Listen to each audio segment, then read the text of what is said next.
So you were thinking about buying a small plex in Oregon, two, three, or four units, duplexes, triplexes, and fourplexes.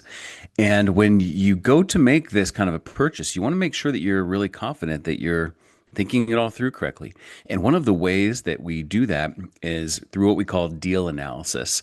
And so in today's video, I want to show you how to analyze the financials and the overall monthly and annual pro forma of duplexes, triplexes, and fourplexes in Portland, Oregon, and in Bend, Oregon, and in other places in Oregon. Now, there are lots and lots of online tools and calculators that you can use to do something like this for you, but I think that you will learn more if we do it from scratch. So as you can see here in my video, I'm literally starting with a blank spreadsheet, and I'm going to build this and talk you through it as I do it because I think you will learn more this way. Now, if you want to build your own the first time, or maybe the first couple times, and then use your own templates to move forward, I think that's completely fine. That's what I do, but I think there's a lot of value in doing it the very manual way right off the bat the first couple times. So we're going to look at a couple different things, and I'm just going to say we have a triplex here. So kind of somewhere between the duplex and a fourplex, we're just going to talk about a triplex. So I'm first going to create a little section for income, and then I'm going to create a little section for expenses. Give myself a little bit more room here. Okay. So I'm going to say this is a triplex, right? So we're going to have unit 1, 2, and 3. And overall, I'm going to have this be my monthly numbers. And then I'm probably going to pop in some annual numbers here on this column as well. So let's say our triplex is renting for $1,500 in this unit, $1,550 in this unit, and $1,475 in this unit. So now I'm going to say total, and we'll just have this tally itself up here. We can look at our gross monthly rent is $45.25. I'm going to get rid of the cents there. That's not that important for this. And for neat OCD orderliness, we'll make these things centered in the middle. So I'm going to have, yes, thank you, very smart formula. I'm just going to take the monthly total, multiply it by 12. So I see my annual gross rents are $54,300. Now, if you also had like say coin op laundry, if you had storage units or parking spots, you would then maybe have another line in here where you had, let's say, additional income that might be those things. And so maybe those things amount to another $100 per month. Okay, so we're going to look at our taxes and insurance first. So I'm going to just make a little list here of a couple things we're going to look at. Our taxes and insurance. Well, luckily, you can always just look up the taxes for a property. You can go to the county's website. You can usually just go to the tax assessor site. Like in Portland, it's Portland Maps. In Bend, it's dial.deschutes and whatnot. And you can see an annual number. So let's say that annual number is $5,000 because it will be expressed annually. So I'm going to work backwards here. And instead of multiplying the monthly to get the annual, I'm going to take the annual and divide it by 12 to get the monthly number. Okay. And I'm going to do the same thing here with insurance. So how do you get your insurance number? Well, you ask your insurance agent what the estimated insurance premiums per year will be. So let's say you do that and they come up with $2,200. So I'm going to put $2,200 in this column and again have it divide by 12. Okay, so now we have our taxes and insurance. Now, if you buy this property with a traditional mortgage, chances are the taxes and insurance are going to be wrapped into your mortgage payment, but that's okay because we are going to look at those as separate expenses. Because even if you paid off your mortgage and you were just paying taxes and insurance separately, these would still be real costs. So now we're going to kind of create a category called utilities, and I'm just going to break this down here. So water, sewer would be one type of utility. Garbage would be another utility. Electric service, maybe gas, if it happens to exist. And let's just call it good right there. So water, sewer This is going to be one of the big things that's going to be kind of a part of your analysis is does the owner pay for water and sewer, or are the units separately metered? Well, I would say unless this is a very new triplex, chances are it is not metered separately for water and sewer, but chances are it is metered separately for electric and or gas. But we would want to check all of those things. So in the case of water and sewer, let's assume that that is not separately metered to the tenants, and so the landlord is going to be paying for that, and either including it in the rent totals or could be possibly billing it back to the tenants as additional income. But let's just say for a triplex here, you've got a bill of $150 per month for, oops, put that in the wrong spot, for water and sewer. Okay. Garbage is almost always going to be paid by the landlord. Maybe not every single time, but almost always going to be paid by the landlord. So you have a triplex. Let's just say I'm going to make this number up from my own experience at 75 bucks a month, but you should probably call the garbage company and just ask what the garbage bill will be. You can ask the current owner, the seller, what the garbage cost is. In the case of a triplex, under 4 units, this is not a commercial property. You're probably going to be stuck with whoever the garbage company is that the city has assigned to this area. If this were a larger property, 5 or more units, you'd probably be able to bid out your garbage service and hire who you wanted to. But these are probably going to be kind of governmentally controlled numbers. So you can find out from the existing owner, you can find out from the garbage company directly, but let's say it's $75 a month. Now, electric. This is going to be, every property is going to have electric, so this is definitely going to be an issue. But in my experience, most of these are probably going to be tenant paid utilities because they are probably going to be separately metered. Maybe if you have a triplex that is, an old house that was converted and kind of done in a funky way, which is certainly possible in certain parts of the state, then maybe there's just one single house meter. But chances are the tenants are going to pay for this. You might have a little house meter as well. Like let's say you have washer and dryer, or you have some common areas with lights that lead back to a house meter. You might have a small electric bill yourself, but chances are either this is going to be zero because all the electricity is going straight to the tenants, or maybe you're going to have a small electric bill for yourself for that house meter. Let's just call it maybe $20. If there's gas at all, chances are, again, similar to the electric situation, that the tenant is going to be paying directly for that. So let's say there's no house meter for gas, and maybe there's not even gas in the property, but even if there is, the tenant is going to be paying for that separately. Okay, so now we have some of these hard costs that we have estimated in our pro forma, which would be a good word for what we're doing right now, is creating a pro forma. But there are a few more things that we need to know. We need to think about management. We need to think about vacancy. We need to think about repairs, turnover. And sometimes people put vacancy and turnover together. I put repairs and turnover together. It's just sort of my ways of doing that. And then we might want to have capital expenditures, kind of a savings account for those things. So you might say to yourself, well, I'm not going to be hiring a management company, but I would encourage you to calculate in an expense for this anyway, because let's say that you, heaven forbid, break your leg and you decide that you can't manage the property with a broken leg for 6 months. Let's say you decide to move somewhere else. Let's just say you decide to spend your time somewhere else. And let's not even say those things. Let's say that you are going to do it yourself, but you also want to respect the fact that your own time has value. And so you are going to simply assign some value to this. So let's go ahead and say that a management cost is going to be, it's going to be a formula, our total monthly rents times 8%, which is probably like a fairly average type of property management fee. And either you're giving that to an outside company or you are saving it for yourself and saying, my time and effort is worth something. So we're going to use a formula here. Turns out that is $370 a month for our gross rents of $46.25 a month.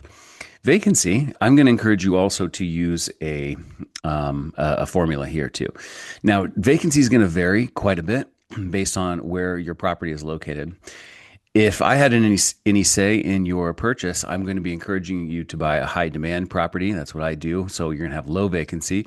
But a typical number to throw in here, I don't personally use a number this high because I just have higher demand properties.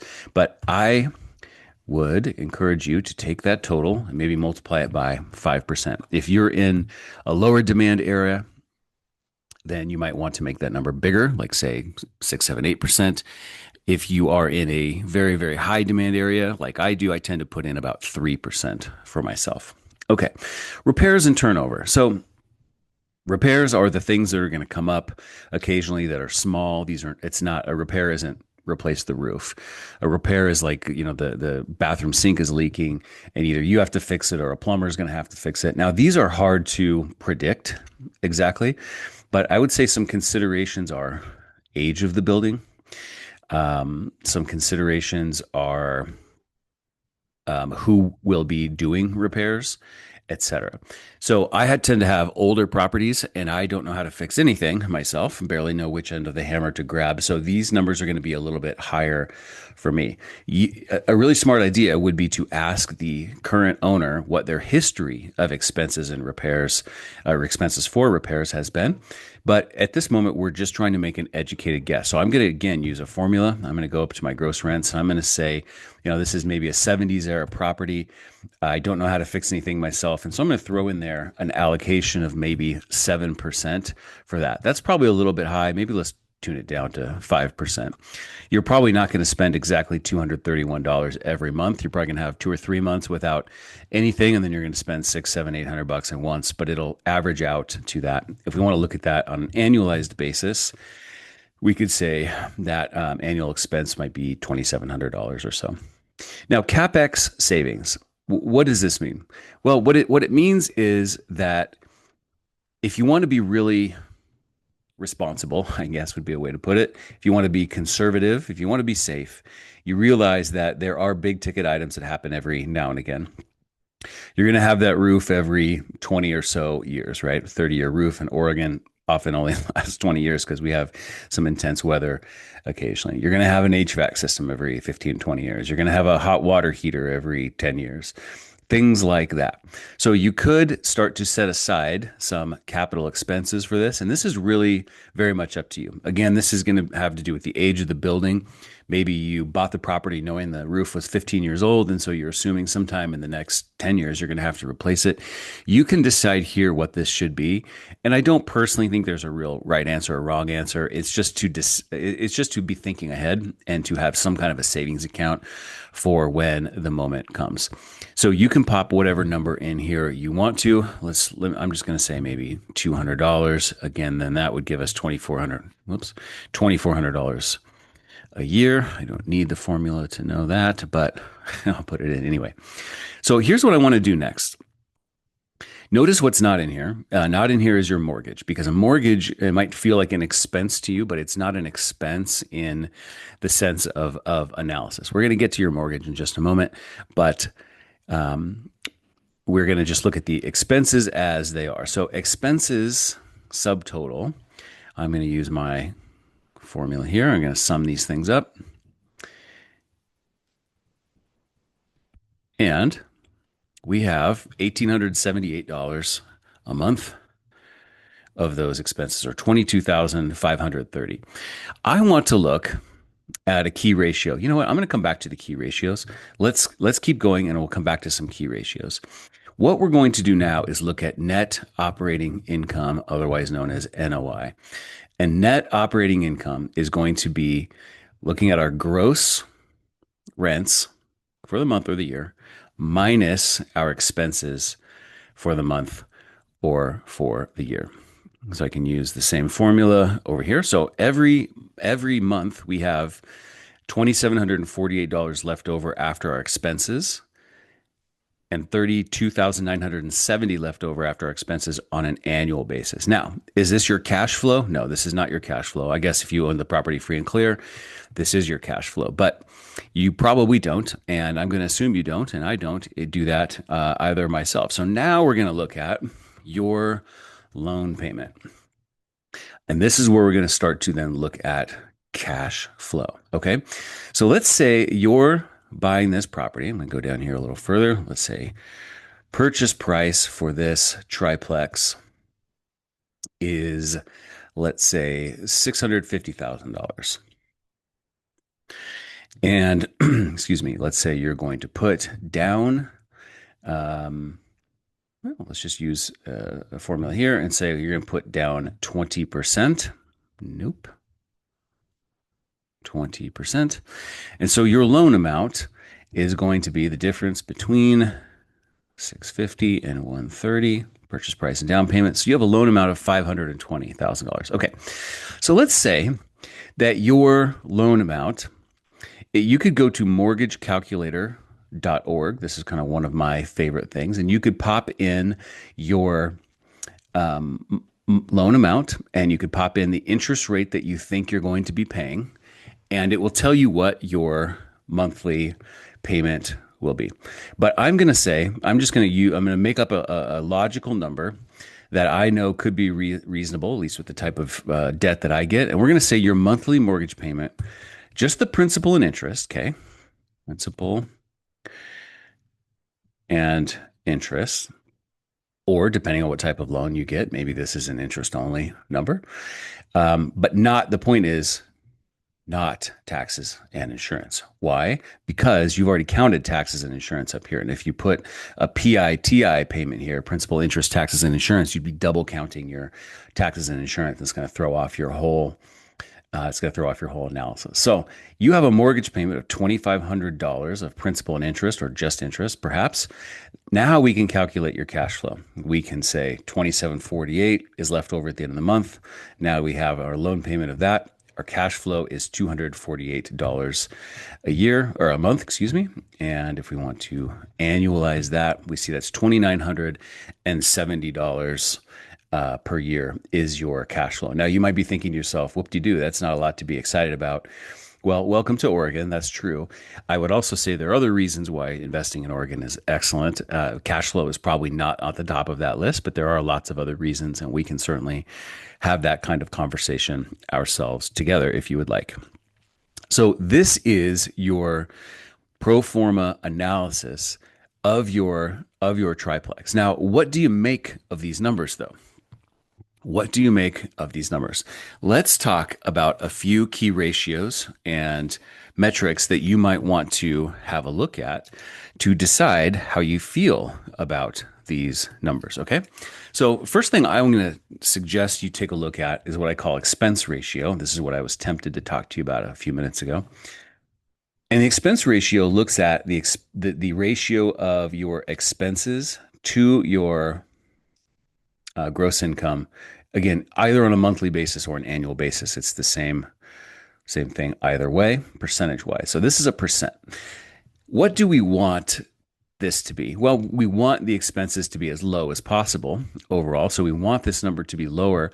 I would say, and this is unique to each property, but if you want to know what kind of normal would be, is probably roughly 35% or so. So you look at this, you might say, these are a hair on the high side. I wonder if there's a way I can improve this ratio. How would I improve this ratio? Well, you can make this number of expenses smaller, or you can make this number of income greater. So you might say, could I raise rents a little bit?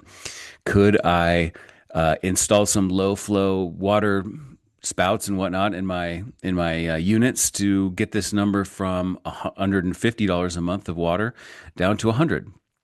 Could I shop around my insurance and find a premium of $1,900 a month instead of $1,900 a year instead of $2,200 a year? Could I manage the property at 7% instead of at 6% or 8%, et cetera? Could I get my vacancy down, et cetera? So we're trying to find a way to make this number reasonable, and it's going to vary. I think you'll find anywhere between probably 30 and 45 is a possibility of what you'll find, but I'm trying to look at a number of around 35%. So that's your expense ratio. If we want to look at classic real estate investing ideas, one of the things is called the 1% rule. The 1% rule looks at the rent monthly amount, in this case, $46.25, and it looks at the purchase price and says, is the monthly rent amount 1% of the purchase price? And the answer in Oregon, spoiler alert, is going to be basically never yes. But I think that that's okay because again, your cash flow is not the probably the reason you're buying this property. You're probably buying it for other wins you can get financially, and cash flow is here to be all about the sustainability of your property, but it's not necessarily the point of why. You're not saying, well, I'm going to retire to Jamaica off $248 a month. That's probably not going to happen. So we look at this and we say, are we hitting the 1% rule? No. But that's okay, in my opinion. I think if you're searching for the 1% rule, you're probably going to be searching a very long time, or you're going to be finding it, but with a very subpar property that's going to have a lot of trade offs. In Oregon, to make a deal work, in my experience, I think this number is actually very appropriate. A lot of the properties that I buy end up being somewhere, say, between 0.65 and 0.75%. Even after I have maybe implemented a couple of my improvements, I might buy it at 0.55%, knowing that I can make it 0.71, for instance. So that's another key ratio that you might consider. Another thing is gross rent multiplier. Gross rent multiplier, or GRM, is the ratio of the purchase price. Oops.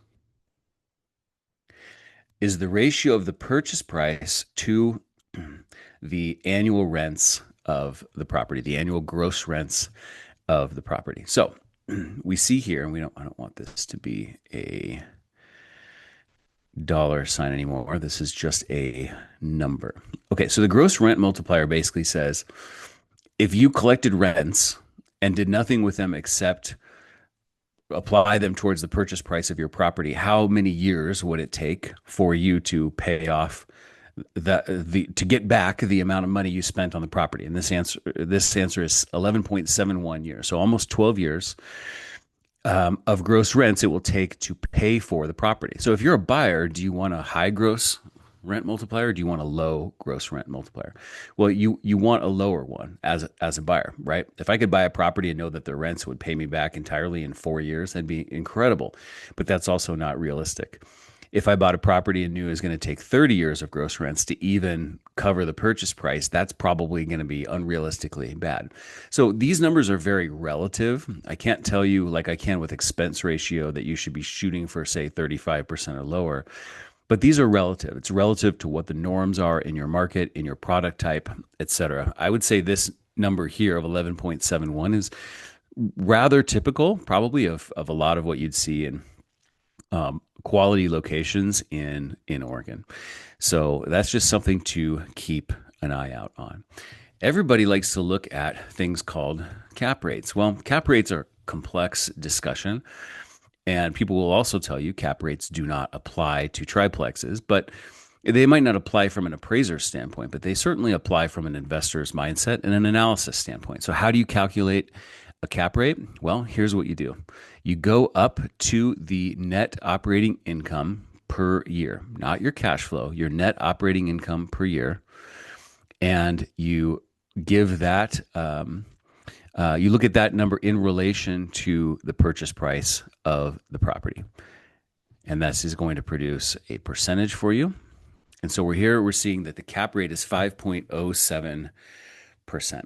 And what this shows you, and I noticed, notice that I told you to not look at your cash flow. You're looking at your net operating income. And the reason is cap rate has nothing to do with your cash flow because it needs to be a number that is objective, whether you bought this property all cash, so you own it free and clear, whether you bought it with a 99.9% LTV mortgage. We need to be able to have a universal way to look at what the valuation on the property is and what the returns are like, given the risk of the property. And that's what the cap rate does.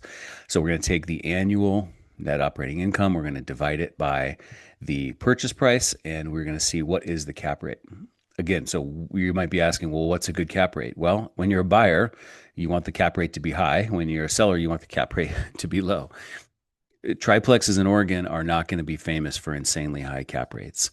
And that's okay. That's just a fact. A 5% cap here, probably not too out of the question. Maybe in the market at the time of this recording, maybe it should be a little bit higher. But this is more for your own ability to determine how you feel about the price of the property in relation to what it produces as an investment in the form of its net operating income. And the last thing we're going to look at is your cash on cash return. What does this do? Well, this says I'm about to put $130,000 into this property, and how much am I getting back in cash flow? So we're going to take a look at the annual cash flow. We're going to say I'm getting back $2,970 a year on my $130,000 investment. And again, I want this to be a percentage. And it's saying my cash on cash return is 2.28%. So I would say objectively, like that's a pretty low number. Is it too low? Well, that's really up to you and the bigger picture you see for this property. Maybe this property is gorgeous in the perfect location. You know, in a couple of years, you're going to have these rents at $2,000 a month. It's going to be worth $900,000. You might be not too worried about the cash on cash return because you're getting your wins in another way. That's certainly how I tend to do my investing here of duplexes, triplexes, and fourplexes in Oregon. But some people, in my opinion, oversimplifying things, will look at this and say 2.28%, I can get more than that in a savings account or a CD. But you got to keep in mind, a cash on cash return is just one of many reference points as you consider the value of a potential investment to you. As you own this property, you're also probably depreciating it on your taxes. You've probably got interest write-offs. You're seeing appreciation. You have your ability to control this asset very differently than you have the ability to control, stocks or savings accounts, which is zero control over those things. And so I would encourage you to not get too hung up on any one of these particular data points, but to look at them in their aggregate to decide how you feel about the property. That, my friends, is how you analyze a duplex, a triplex, a fourplex in Oregon. Some of the considerations that are specific to Oregon. Some of them are very universal, whether you're investing in Oregon or someplace else. If you would like to talk to me about your specific purchase, something you already own in the 2 to 4 unit small multifamily space, please reach out anytime, 503-869-7303. Check out my website or send me an email, jeff@oregonplex.com. I will see you in the next video. Thanks so much for checking out this video about how to analyze a duplex, triplex, or fourplex.